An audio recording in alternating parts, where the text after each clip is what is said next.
Hello everyone, কেমন আছো তোমরা সবাই? গরমে সবাই ভালো তো?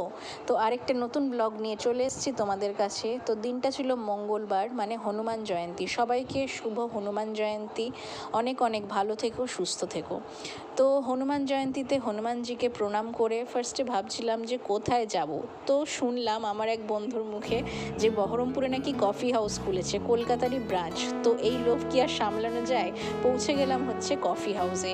এই যে দেখতে পাচ্ছ আমার বন্ধুর মেয়েকে, কি কিউট না? প্রচণ্ড দুষ্টুমি করছিল আর বায়না করছিল যে চলো কফি হাউস যেতেই হবে। তো যাই হোক, আমরা চলে গেলাম, আমি, মা, আমার ওই বন্ধু আর ওর মেয়ে, চারজন মিলে পৌঁছালাম কফি হাউসে। তো এসি নেই, একটা মনে হয় ভাইব দিতে চেয়েছিল কলকাতা কফি হাউসে, তার জন্যই হয়তো এসি লাগাইনি। গরম তো লাগছিল, তার উপর ছিল প্রচণ্ড ভিড়। তো তোমাদেরকে মেনুটা অ্যাটাচ করলাম, তোমরা একটু পজ করে দেখে নিও মেনুগুলো আর তার রেট যেটা ছিল সেটাও। তো আমরা অর্ডার দিয়েছিলাম হচ্ছে cold coffee and hot coffee আর তার সাথে ভেজ স্যান্ডউইচ। তো সেদিন হনুমান জয়ন্তী ছিল বলে আমাদেরকে ভেজই খেতে হতো, ননভেজ খাওয়ার অপশান ছিল না, তো সেজন্য ভেজ স্যান্ডউইচই অর্ডার করেছিলাম। কোল্ড কফির কথায় আসি, কোল্ড কফিটা মোটামুটি ছিল, যে খুব আহামরি কিছু ভালো খেতে ছিল বা খুব খারাপ খেতে ছিল এরকম না, চলে যাবে।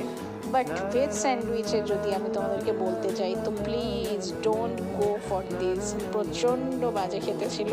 ভেজ স্যান্ডউইচের নামে শুধুমাত্র পাউরুটির মধ্যে মাখন আর শসা ঢুকিয়ে দিয়ে দিয়েছিল, না গ্রিল না কিছু, একটুও ভালো ছিল না। তোমরা যারা কফি হাউসে গেছো প্লিজ আমাকে জানিও যে কেমন তোমাদের এক্সপিরিয়েন্স। আমার তো একদমই ভালো ছিল না এক্সপিরিয়েন্স, প্রচণ্ড মন খারাপ হয়ে গেছিলো। জানি না কলকাতা কফি হাউসে এখন আমার যাওয়া হয়নি, ওখানে গেলে তোমাদেরকে ঠিকঠাক কম্প্যারিজনটা দিতে পারবো যে কতটা ঠিক ডিফারেন্স আছে দুটোর মধ্যে। এখানকার কফি হাউস তো নামেই কফি হাউস, একটুও ভালো করেনি, এটা আমার অনেস্ট রিভিউ। তো যাই হোক, একটা টাইমের জন্য যাওয়াই যায়, তাই গেছিলাম। তো তোমরা খুব ভালো থেকো, সুস্থ থেকো, আরও অনেক অনেক আমাকে নতুন খাবারের খোঁজ দিও। And thank you, by.